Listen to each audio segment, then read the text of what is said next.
Big Boss Malayalam season 6-ൻ്റെ live അപ്ഡേറ്റ്സിലേക്ക് പോകാം.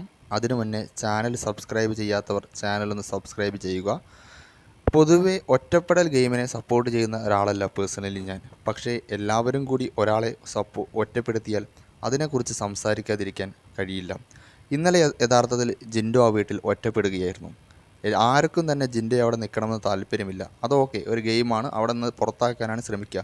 പക്ഷേ അയാൾ തിരിച്ചു വന്നപ്പോൾ അയാളെ ആരും തിരിഞ്ഞു നോക്കിയില്ല. അതേസമയം ഗബ്രിയുടെ പിന്നാലെ എല്ലാവരും ഓടി. എല്ലാവരും ഇല്ലെങ്കിൽ ഒരു 4-5 പേര് ഗബ്രി വന്നപ്പോൾ സന്തോഷിച്ചു, കെട്ടിപ്പിടിച്ചു, എല്ലാം ചെയ്തു. പക്ഷേ ജിൻഡോ എന്നൊരു വ്യക്തി അവിടെ ഉണ്ടെന്ന് പോലും, അല്ലെങ്കിൽ അയാൾ എവിടെയെന്ന് പോലും ആരും അന്വേഷിച്ചില്ല. അയാൾ വന്നു, അയാൾ അവിടെ കുറച്ച് നേരം ഇരുന്നു, കയറി ഉള്ളിലോട്ട് പോയി. പക്ഷേ ആരും നോക്കിയില്ല. ജിൻഡോ എവിടെയെന്ന് പോലും ആരും ചോദിച്ചില്ല. ജിൻഡോയും ഗബ്രിയും ഒരുമിച്ചാണ് പുറത്തേക്ക് കൊണ്ടുപോയത്. പക്ഷേ ഒരാൾ ആദ്യം മുന്നിൽ വന്നു, രണ്ടാമത്തെ ആൾ പിന്നിൽ വന്നു. പക്ഷേ ആരും അയാളെക്കുറിച്ച് അന്വേഷിച്ചില്ല. സത്യത്തിൽ അത് വളരെ ഒരു മാനുഷിക പരിഗണന പോലും നൽകാത്ത ഒരു കാര്യമായി പോയി. എന്ത് ഗെയിം തന്നെയായാലും ഒരാൾ വരുമ്പോൾ അയാൾ എവിടെയെന്ന് അന്വേഷിക്കാൻ പോലുമുള്ള കാര്യം ചെയ്യാത്തത് വളരെ മോശപ്പെട്ട കാര്യമായിപ്പോയി. ഇത് തന്നെയാണ് സിജോയുടെ കാര്യത്തിലും സംഭവിച്ചത്. സിജോ പുറത്തു പോയപ്പോൾ അവിടെ ഒരു മനുഷ്യൻ പോലും അയാളെക്കുറിച്ച് അന്വേഷിച്ചില്ല. 5 ദിവസം അയാൾ ആശുപത്രിയിലേക്ക് പോയിട്ട് ഒരാൾ പോലും അയാൾക്ക് എന്ത് സംഭവിച്ചു, അയാളെങ്ങനെ ഓക്കെ ആയോ എന്ന കാര്യം അന്വേഷിച്ചില്ല.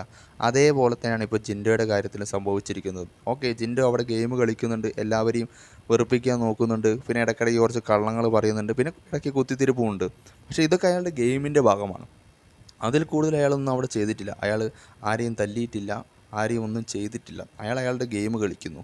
പക്ഷേ അത് ഗെയിമാണെന്ന് മനസ്സിലാക്കാനും അല്ലാത്ത സമയങ്ങളിൽ ഒരു മനുഷ്യനെ എങ്ങനെ നോക്കണമെന്ന രീതിയിലുള്ള കാര്യങ്ങൾ പോലും അവിടെ ഉള്ള ബാക്കിയുള്ളവർക്കറിയില്ല. അല്ലെങ്കിൽ എല്ലാവരോടും ഒരേപോലെ ആവണം. പക്ഷേ ഗബ്രി വന്നപ്പോൾ ഗബ്രിയുടെ അടുത്തേക്ക് എല്ലാവരും ഓടി കെട്ടിപ്പിടിക്കുകയും ഒക്കെ ചെയ്തു. പക്ഷേ ജിൻഡയെ അവിടെ ആരും തിരിഞ്ഞു നോക്കില്ല. അയാളും ഒരു മനുഷ്യനാണ്. അത് മനസ്സിലാക്കാൻ പോലും കഴിയാത്ത കുറേ മത്സരാർത്ഥികളാണ് ഈ സീസണിലുള്ളത്. പൊതുവെ കഴിഞ്ഞ സീസണൊക്കെ വെച്ച് നോക്കുമ്പോൾ ഈ സീസണിൽ മാനുഷിക പരിഗണന നൽകാത്ത മത്സരാർത്ഥികളാണ് ഈ സീസണിൽ കൂടുതലെന്ന് മനസ്സിലാക്കുവാൻ സാധിക്കും.